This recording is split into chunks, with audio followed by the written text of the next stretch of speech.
Imagine the calm of a school morning shattered by the echo of gunfire, a sound that transforms a place of learning into chaos. This was the nightmare at Heath High School in 1997, where a 14-year-old freshman, driven by tormenting voices, turned on his peers. Michael Carneal's story isn't just about a tragic shooting. It's a look into the mind of a troubled youth whose actions changed lives forever. What led him to this horrifying act? And how does his story still resonate decades later? Let's explore this dark chapter in American history. The day that shook Heath High School. On December 1, 1997, a Monday that began like any other in the small town of Paducah, Kentucky, quickly turned into a day of horror that no one would forget. Michael Carneal, a 14-year-old freshman, walked into the lobby of Heath High School, where a group of students was gathered in a prayer circle before classes began. The serene atmosphere was shattered when Carneal, seemingly out of nowhere, pulled out a .22 caliber pistol and began firing. He emptied 10 rounds in mere seconds, striking 8 students. 3 young lives were lost that day: Jessica James, Case Steger, and Nicole Hadley. 5 others were injured, with some sustaining life-altering wounds. The chilling randomness of the attack left the community and the nation reeling. How could this happen in a place that was supposed to be safe?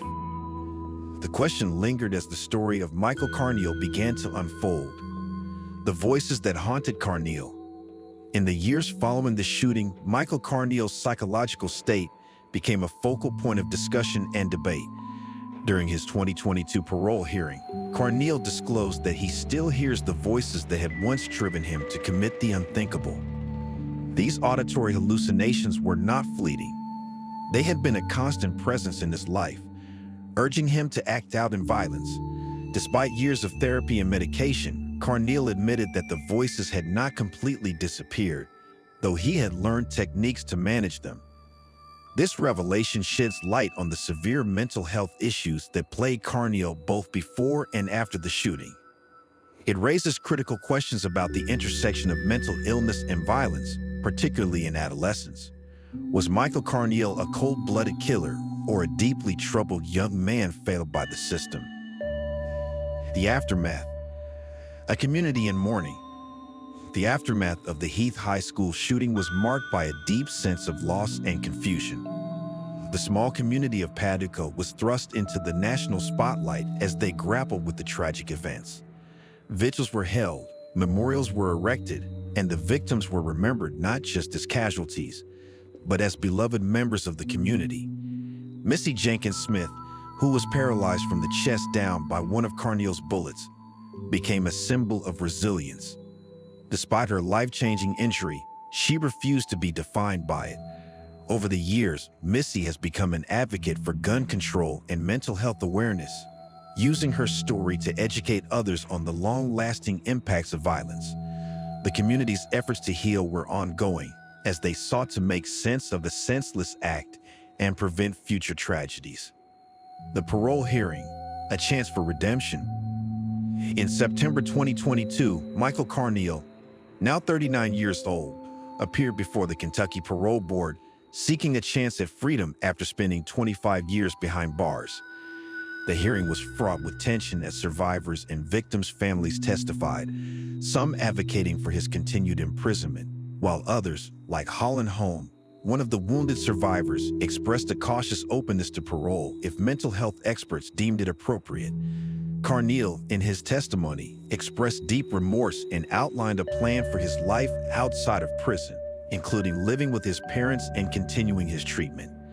However, the parole board ultimately decided that Carneal would remain in prison for life. The decision was rooted in concerns about public safety and Carneal's mental health prognosis, which remained poor. This ruling highlighted the complex balance between justice, rehabilitation, and the safety of the community. The debate: punishment versus rehabilitation. Michael Carneal's case has become a focal point in the ongoing debate over how society should treat juveniles who commit violent crimes. At the heart of the debate is a fundamental question: can someone who commits a heinous act as a child be redeemed, or should they be punished for life? Advocates for juvenile justice reform argue that children are fundamentally different from adults in terms of brain development and decision-making capacity, suggesting that they deserve a chance at rehabilitation. On the other hand, the severity of Carneal's crime, the cold-blooded killing of his classmates, leads others to believe that life imprisonment is the only just response. This debate is not just academic. It has real implications for how the legal system handles similar cases in the future. A community's resilience. In the face of tragedy, the Paducah community demonstrated remarkable resilience.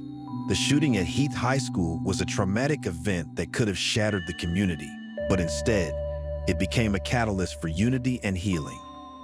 The survivors, along with the families of the victims, found strength in each other and in the broader support from across the country. Over the years, they have worked to keep the memory of the victims alive through scholarships, memorials, and advocacy. The shooting also spurred changes in school safety protocols and raised awareness about the importance of mental health support for students. The community's resilience serves as a powerful reminder of the human capacity to endure and rebuild in the aftermath of unimaginable loss. The ongoing battle with mental illness. Michael Carneal's ongoing struggle with mental illness is a critical aspect of his story that cannot be overlooked. His auditory hallucinations, which began in childhood and persisted into adulthood, were a key factor in the shooting. Carneal's case highlights the challenges of treating severe mental illness, particularly in a prison setting where resources are often limited. It also raises important questions about how society should balance the need for public safety with the need to provide adequate care for those with mental illnesses. Carneal's story is a stark reminder that untreated mental illness can have devastating consequences, not only for the individual, but for the broader community as well. The impact on school safety.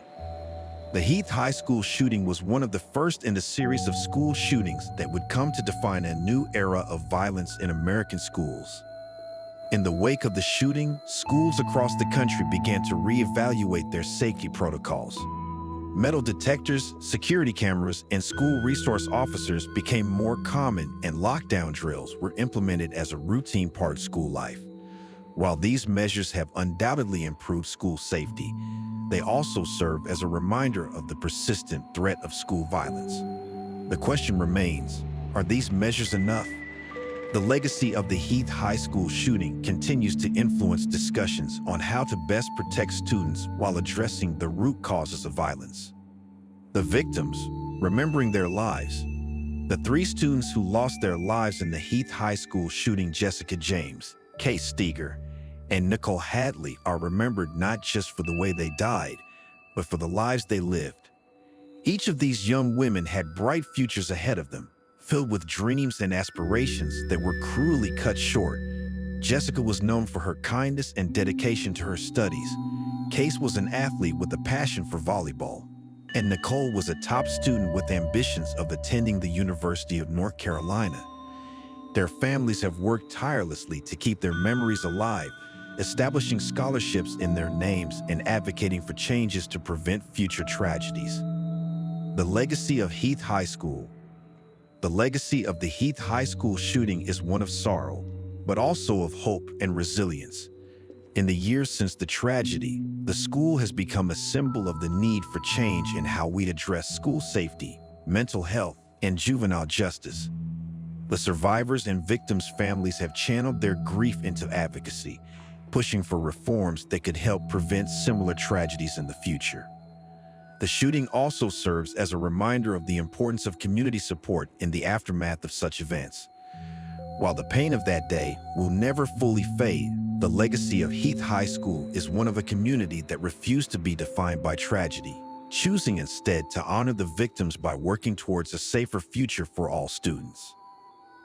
If this deep dive into Michael Carneal's unsettling story left you wanting more, make sure to hit that like button, because nothing says I'm intrigued by dark history like a thumbs up. And don't forget to subscribe for more content that will keep you on the edge of your seat.